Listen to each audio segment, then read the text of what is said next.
এই যে তাপস দা content creator, এনার কথা আমার খুব ভালো লেগেছে এবং সত্য কথা বলেছে, এই জন্য ভিডিওটা তুলে দিলাম।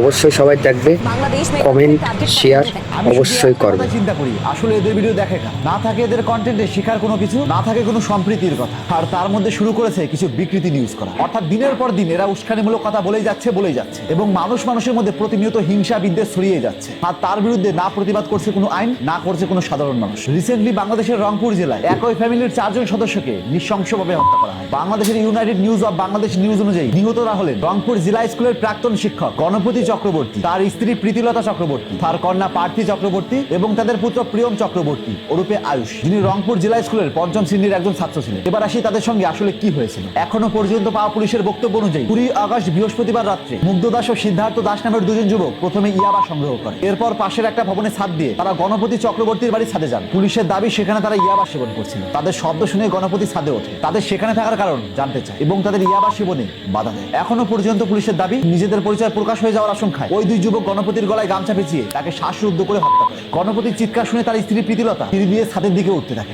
এখনো পর্যন্ত পাওয়া পুলিশের ভাষা অনুযায়ী তাকেও সিঁড়িতে শ্বাসরুদ্ধ করে হত্যা করা হয়। এরপর মায়ের চিৎকার শুনে তাদের মেয়ে এগিয়ে আসে এবং তাকেও নৃশংসভাবে হত্যা করা হয়। পুলিশ আরো জানায় সবশেষে বাড়ির ভিতরে থাকা ঘুমন্ত ছেলে প্রিয়মকেও হত্যা করা হয়। বিএসএস বলছে 4 জনকে অভিযুক্তরা হত্যা করেছে বলে প্রাথমিক জিজ্ঞাসাবাদে তথ্য পাওয়া গিয়েছে। পুলিশের দাবি হত্যার পর অভিযুক্তরা কিছু সময়ের জন্য বাড়ির ভিতরে অবস্থান করে। তারা নাকি সেখানে খেজুর শসা খায় এবং আবারও ইয়াবা সেবন করে। এরপর ওই ঘটনাকে ডাকাতের মতো দেখানোর জন্য ঘরের জিনিসপত্র এলোমেলো করে এবং তারা নাকি স্বর্ণের অলংকারও নিয়ে যায়। তারপর পরিবারটির সঙ্গে কয়েকদিন যোগাযোগ না হওয়ায় তার স্বজনরা তার বাড়িতে যান। তারা সেখানে গিয়ে দেখেন বাড়ি তালাবদ্ধ। এরপর তারা পুলিশকে খবর দেয়। 22 আগস্ট শনিবার রাত্রে পুলিশ তালা খুলে বাড়ির মধ্যে ঢুকে 4 জনের মৃতদেহ উদ্ধার করে। পুলিশ রাতভর অভিযান চালিয়ে মুগ্ধ দাস ও সিদ্ধার্থ দাসকে গ্রেপ্তার করে। অর্থাৎ এখনো পর্যন্ত পুলিশ এই 2 জনকে গ্রেপ্তার করেছে তারা কেউই অন্য ধর্মের মানুষ না, অর্থাৎ সনাতনী। কোথাও কোথাও বলা হচ্ছে সেই 2 জন নাকি তাদেরই আত্মীয়। অর্থাৎ এখনো পর্যন্ত প্রমাণ হয়নি এই নির্মম হত্যাকাণ্ডে আদৌ কোনো ধর্মীয় বিষয় জড়িত কিনা। আর হ্যাঁ, যদি সত্যিই জড়িত থাকে সেটা নিশ্চিত করে প্রমাণ সহ কন্টেন্ট বানানো উচিত। অথচ কোনো রকমের প্রমাণ কিংবা যাচাই বাছাই না করে জিহাদি বলে এক ধর্ম আরেক ধর্মের প্রতি হিংসা ছড়ানো হচ্ছে এবং ঘটনাগুলো বিকৃতিভাবে উপস্থাপনা করে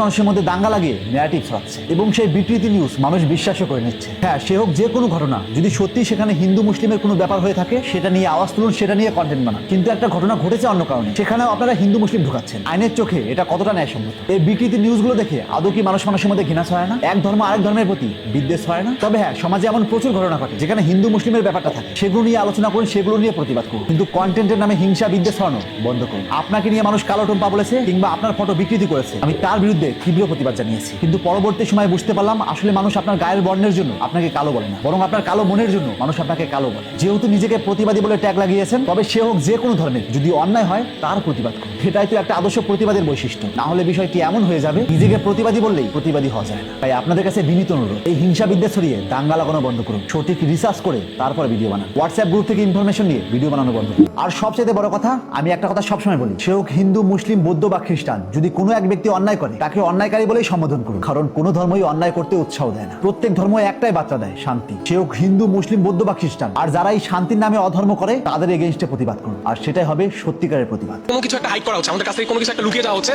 আমরা এর সুষ্ঠু তদন্ত চাই। কেউ চিল্লাইতে পারতো না ওই সময়। 2টা লোক কি 4টা এইভাবে 4 জন লোককে মারতে পারে? তদন্তটা আরেকটু ভালো হোক, তারপরে যদি ওনারা বলে যে না এটাই শেষ। যদিও কিছু মানুষ বলছে এই ঘটনাটি ধামাচাপা দেওয়া হচ্ছে, তো যতক্ষণ না পর্যন্ত আসল দোষীদের ধরা হচ্ছে ততক্ষণ পর্যন্ত অপেক্ষা করুন, তারপর যেটা সত্যি সেটা নিয়ে ভিডিও বানান। তো যাই হোক, আপনার ব্যক্তিগত মতামত কি? মিথ্যেটাকে সত্য বলে সে হোক হিন্দু, মুসলিম, বৌদ্ধ বা খ্রিস্টান, কোনো এক নির্দিষ্ট জাতির উপর চাপানো কতটা ন্যায়সঙ্গত? তাই আজ থেকে চোখ খুলুন।